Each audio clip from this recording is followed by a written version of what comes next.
वाकई में ललन सिंह ने ऐसा कोई फैसला है नीतीश कुमार का जो पलट दिया है? राजद वाले कांग्रेस वाले तो आस लगाए हुए हैं ये है कि नीतीश कुमार पलटे। अलग उनका रास्ता दिख रहा है। आशंका व्यक्त की जा रही कि नीतीश कुमार फिर पलटी मार देंगे। ललन सिंह ने इस तरह के बयान क्यों दिए? वक्फ बोर्ड के बारे में जो दो है बिहार में है ना, सुन्नी का भी वक्फ बोर्ड और शिया का भी वक्फ बोर्ड, उसके हितों का ख्याल रखा जाएगा। अब बीजेपी भी कहाँ इससे अलग है? मुस्लिम का जो प्रकरण है, मुस्लिम का जो मामला है, उस पर जदयू का जो रुख है बदल रहा है। हाँ बदल रहा है।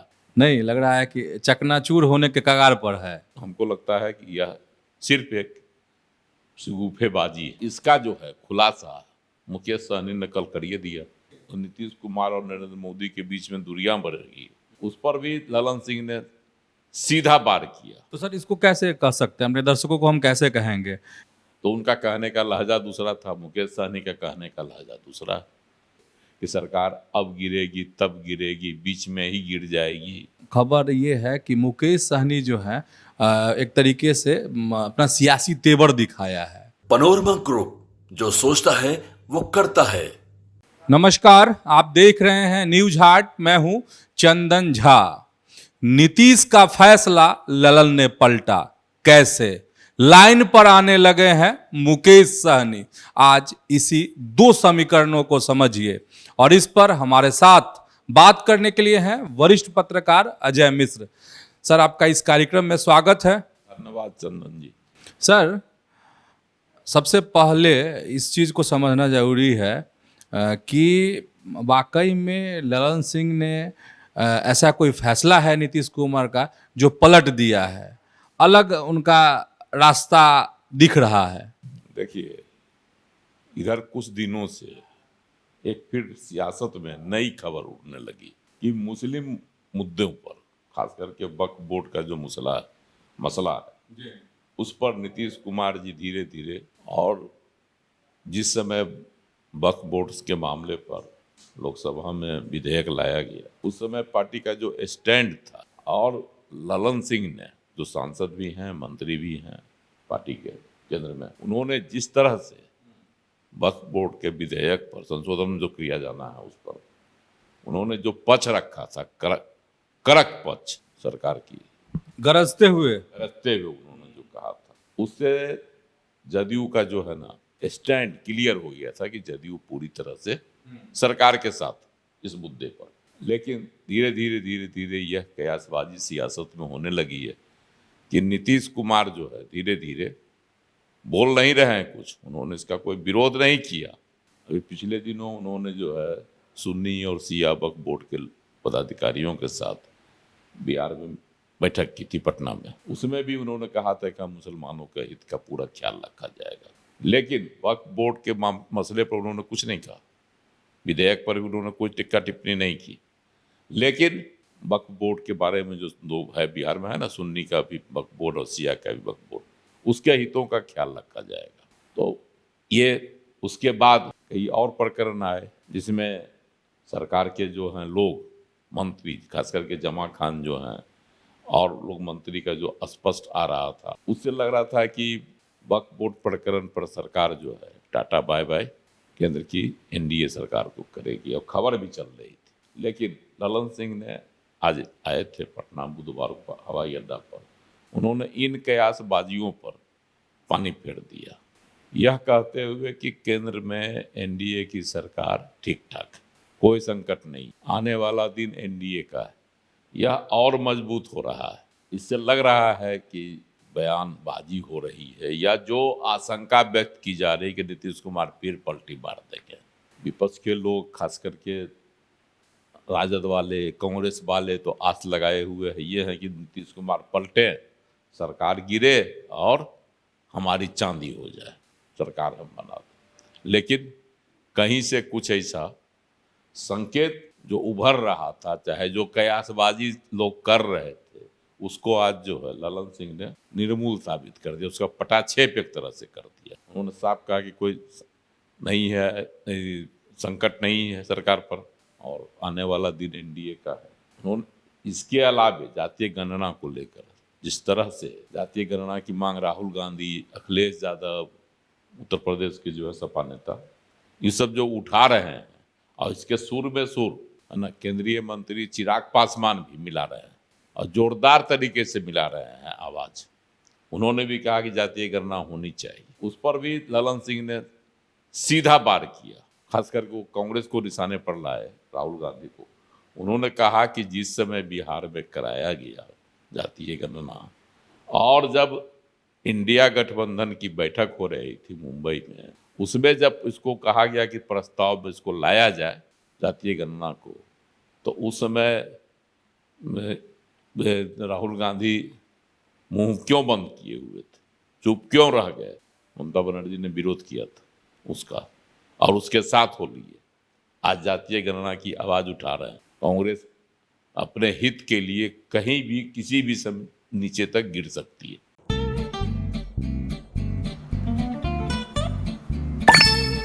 चलो इसको रोकते हैं। रुको रुको, गाड़ी साइड में लो। आरसी और लाइसेंस दिखाओ। बिना आरसी और लाइसेंस के गाड़ी नहीं चला सकते। अरे सर, ये यू बाइक्स है, इसको आरसी लाइसेंस और पीयूसी नहीं लगता। अरे वाह।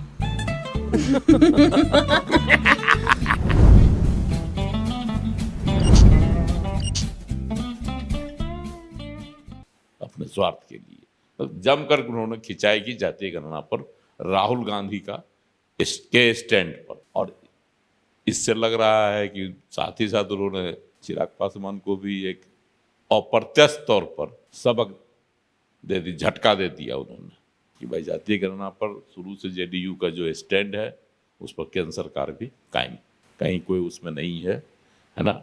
और जो जदयू का स्टैंड है वो अपने स्टैंड पर कायम, उन्होंने स्पष्ट कर दिया। अब सवाल है कि केंद्र की सरकार को लेकर, एनडीए सरकार की लेकर जो कयासबाजी की जा रही है कि सरकार अब गिरेगी तब गिरेगी, बीच में ही गिर जाएगी, इस आशंका को ललन सिंह ने आज निर्मूल साबित कर दिया। सर, जो भनभनाहट शुरू हुई कि वक्फ बोर्ड पर नीतीश का मन बदल रहा है और कुछ बयान भी इस तरह के आए सामने में, तो उसको सही माना जाए या फिर इस बात को सही माना जाए कि ललन सिंह का रास्ता अलग हो रहा है, ललन सिंह नीतीश कुमार के फैसले को पलट रहे हैं, माने कौन सही है? देखिए, वक्फ बोर्ड के मसले पर नीतीश कुमार ने स्पष्ट कुछ नहीं कहा कि केंद्र सरकार की जो यह नीति है वह गलत है। उसमें संशोधन की जो बातें हैं उसका भी क्या कहता है मुख्यमंत्री नीतीश कुमार ने सीधा विरोध नहीं किया। लेकिन हम बताएं ना कि जब वक्फ बोर्ड बिहार में जो उन्होंने मुस्लिम नेताओं के साथ बैठक की, मुलाकात की, उसमें उन्होंने कहा कि मुसलमानों के हित को पूरी तरह से सुरक्षित किया जाएगा, उस पर कहीं से कुछ आफत नहीं आने दिया जाएगा, मुसीबत नहीं। खास करके शिया और सुन्नी वक्फ बोर्ड के जो पदाधिकारी थे उनके साथ उन्होंने बैठक की, तो एक तरह से आश्वस्त किया कि हम वक्फ बोर्ड के मामले में जो सरकार का स्टैंड है हम उसके साथ हैं, मुसलमानों का जो रुख है उसके साथ। लेकिन केंद्र सरकार के जो विधेयक है जो अभी पड़ा हुआ है संसदीय बोर्ड के पास, दे दिया गया है समिति के पास, जेपीसी में, उस पर भी उन्होंने कुछ नहीं कहा। और जब जेपीसी को दे दिया गया ये विधेयक समीक्षा के लिए, विचार के लिए, तो उसका स्वागत भी किया गया था। अच्छी बात है, इसका स्वागत भी किया लोगों ने। तो आपको लग रहा है कि वक्फ बोर्ड के मसले पर जो लोग कयासबाजी कर रहे हैं कि विवाद होगा और दूरियां बढ़ेंगी, नीतीश कुमार और नरेंद्र मोदी के बीच में दूरियां बढ़ेगी, वह जो है हमको लगता है कि यह सिर्फ एक शगुफेबाजी है। लेकिन सर कन्फ्यूजन तो हो रहा है ना? कन्फ्यूजन तो है आम लोगों में, तो यह क्योंकि ललन सिंह जो है कुछ और कह रहे हैं और जिस तरीके से आप बता रहे हैं कि मुलाकात हुई, बात हुई, और तो उससे कन्फ्यूजन पैदा हो रहा है। जहां हित की बात हो रही है, कह रहे हैं कि हम सभी मुसलमानों के हित का ख्याल, वक्फ बोर्ड के हित का ख्याल रखेंगे, तो ये कन्फ्यूजन फिर आखिर क्यों? देखिए, जो केंद्र सरकार का प्रस्ताव है उसमें संशोधन की बात है। वक्फ बोर्ड में जो नियम है ऐसा भी है कि जो वक्फ बोर्ड का जो है वो किसी की आपत्ति को स्वीकार नहीं करता है। अब इसमें एक वह उसको जो इसकी संपत्ति है, चाहे जिसकी संपत्ति को वक्फ बोर्ड की संपत्ति बताई जा रही है, वह अपील कर सकता है डीएम के यहाँ, यही सब प्रस्ताव उसमें है। क्योंकि एक तरफा निर्णय नहीं हो। अभी तो है कि अब संपत्ति वक्फ बोर्ड की है, जाके वहाँ वक्फ बोर्ड के जो पदाधिकारी हैं वह लगा देते हैं बोर्ड। अब जिसकी संपत्ति है वक्फ बोर्ड की नहीं है, वह साबित करे व्यक्ति, यह संपत्ति वक्फ बोर्ड की नहीं है मेरी। अब है कि वह जवाबदेही वक्फ बोर्ड की भी होगी कि वह भी साबित करे कि उसकी संपत्ति है कि नहीं। तो सर इसको कैसे कह सकते हैं, अपने दर्शकों को हम कैसे कहेंगे कि नीतीश के फैसले से अलग राह है ललन सिंह की, ये कहना सही है या ये अनुचित होगा? नहीं देखिए, नीतीश कुमार ने इस पर अभी कोई फैसला ही नहीं लिया। तब ललन सिंह की बातों को ये मिलना चाहिए, तब वो जो मिलनी चाहिए, क्योंकि वो केंद्रीय मंत्री हैं, वरिष्ठ नेता हैं जदयू। स्पष्ट उन्होंने इसका समर्थन किया था। उस समय पार्टी के किसी पदाधिकारी ने या मंत्री ने कड़ा विरोध ललन सिंह का नहीं किया, न मुख्यमंत्री ने किया। ललन सिंह ने इस तरह के बयान क्यों दिए? सरकार का पक्ष क्यों लिया? केसी त्यागी ने भी एक मसला उठाया मुस्लिम हित में, इजराइल वाला प्रकरण पिछले दिनों हुआ दिल्ली में। उसमें वह जो है खुलकर वह भी आए विरोधियों विपक्षी दलों के साथ कि इजराइल की को जो साथ जो अच्छा समझौता है वह नहीं होना चाहिए। मतलब भारत कोई मदद नहीं करे इजराइल को, क्योंकि इजराइल और फिलिस्तीन के साथ लड़ाई चल रही है। भारत की पॉलिसी रही है फिलिस्तीनियों की मदद करने की, उसमें मदद नहीं करे इजराइल को। तो वहाँ भी एक मामला दिया जा रहा है कि मतलब मुस्लिम का जो प्रकरण है, मुस्लिम का जो मामला है, उस पर जदयू का जो रुख है बदल रहा है। हाँ, बदल रहा है। और जो भाजपा या एनडीए का रुख वह मेल नहीं खा रहा है, टकराव। लेकिन ललन सिंह ने इन तमाम मुद्दों को, केसी त्यागी के भी जो विचार है उसका भी आज निर्मूल साबित कर दिया कि सरकार पर कोई खतरा नहीं। जी अच्छा सर, एक और खबर है और वो है मुकेश सहनी से जुड़ी हुई। और खबर ये है कि मुकेश सहनी जो है एक तरीके से अपना सियासी तेवर दिखाया है और अपना ये बदल रहे हैं, सियासी रुख बदल रहे हैं। तो इसको वो किसको ये तेवर दिखा रहे हैं? देखिए, लोकसभा चुनाव जो हुआ संपन्न है ना, उसमें मुख्य मुद्दा परिवारवाद था और उसमें मुकेश सहनी भी तेजस्वी यादव के साथ प्रचार कर रहे थे। लगभग सभी सभाओं में वह भी थे और तेजस्वी यादव का मुख्य एजेंडा होता था परिवारवाद। जो प्रधानमंत्री ने कहा था परिवारवादियों का, सभी एकजुट हो गए हैं। इस तरह की बात जो कर रहे थे, कांग्रेस को निशाना पर ले रहे थे और लालू प्रसाद की पार्टी राजद को, प्रधानमंत्री नरेंद्र मोदी। तो उसमें तेजस्वी यादव जो पेश करते थे आकर आगे, इनके भी है, ये क्या है, ये परिवारवादी भाजपा के। मुकेश सहनी भी उनके साथ परिवारवादियों का पक्ष लेते थे, है ना। और आज उनको लगता है कि नहीं, परिवारवाद जो है ना गलत है, या फिर उनको कहीं से ज्ञान आया होगा, दिव्य ज्ञान। हाँ, दिव्य ज्ञान कहीं से उनको आया। हमको लगता है परिस्थितियां आदमी को ज्ञानी बनाता है। तो आज जो है तेजस्वी यादव और मुकेश सहनी का जो राजनीतिक संबंध था उतना मधुर नहीं लग रहा है। कहीं न कहीं किसी न किसी मुद्दे पर दोनों में, है ना, स्पष्ट मत विभेद लग रहा है, चाहे जो हो कारण। और इसका जो है खुलासा मुकेश सहनी ने कल करिए दिया। रोहतास और औरंगाबाद के लोग, कई लोग उनके पार्टी में शामिल हुए और वो मिलन समारोह में उन्होंने कह दिया कि हमको किसी अपने भाई भतीजा को सांसद विधायक नहीं बनाना। भाई, यहाँ तो राजद ही एक ऐसी पार्टी दिखाई पड़ती है जिसमें तमाम लोग, भाई भतीजा, बेटा बेटी, पत्नी, सब। मुख्यमंत्री नीतीश कुमार भी इसको उदाहरण के तौर पर पेश करते रहते हैं सार्वजनिक सभा में। हमारा कोई जो है बेटा बेटी नहीं न है राजनीति में, पत्नी को हम नहीं न बना है, यहाँ तो लोग पत्नी को मुख्यमंत्री बना दिए, खुलेआम कहते हैं। तो आज मुकेश सहनी का भी वही टोन था, क्योंकि नीतीश कुमार बुजुर्ग हैं, लालू प्रसाद के साथ राजनीति शुरुआत की, उनके साथ रहे। अभी भी बड़े भाई छोटे भाई का रिश्ता जब न तब आ जाता है, राजनीति में दिखाई पड़ जाती है। तो उनका कहने का लहजा दूसरा था, मुकेश सहनी का कहने का लहजा दूसरा। लेकिन कुल मिला के वो राजद को सुना रहे थे, तेजस्वी को सुना रहे थे। सीधा सीधी तो बिहार में उन्हीं तेजस्वी पर ही ना आरोप लग रहा है। भाई भतीजा किसका, जो सीधा राजनीति में एक वही पार्टी है जिसके तमाम परिवार के लोग हैं जो सीधा डायरेक्ट है, सांसद भी हैं, राज्यसभा में भी हैं, विधान परिषद में भी हैं, मंत्री भी हैं, तो सब बन जाता है। अब तेजस्वी यादव भी मंत्री बनते हैं, उप मुख्यमंत्री, तो तेज प्रताप को भी मंत्री बना दिया जाता है, ताकि भाइयों में कहीं किसी तरह का मतभेद नहीं हो। माँ राबड़ी देवी विधान परिषद में हैं, तो क्या कहता है, मीसा भारती राज्यसभा में थी, लोकसभा में चली का चुनाव जब आया तो लोकसभा का टिकट मिल गई। अब किसी पार्टी की किसी अन्य लोगों को नहीं मिला, परा से लड़ाना, सारण से लड़ाना हुआ तो रोहिणी आचार्य सिंगापुर से आके यहाँ लड़ गई, हार गई तो फिर सिंगापुर चली गई। तो अभी जो बिहार का परिदृश्य है उसमें तो सबसे ज़्यादा भाई भतीजावाद जिसका उल्लेख मुकेश सहनी ने किया वह राजद में है। तो सीधा सीधी प्रहार तो उन्होंने जो है कहिए तो तेजस्वी यादव पर किया।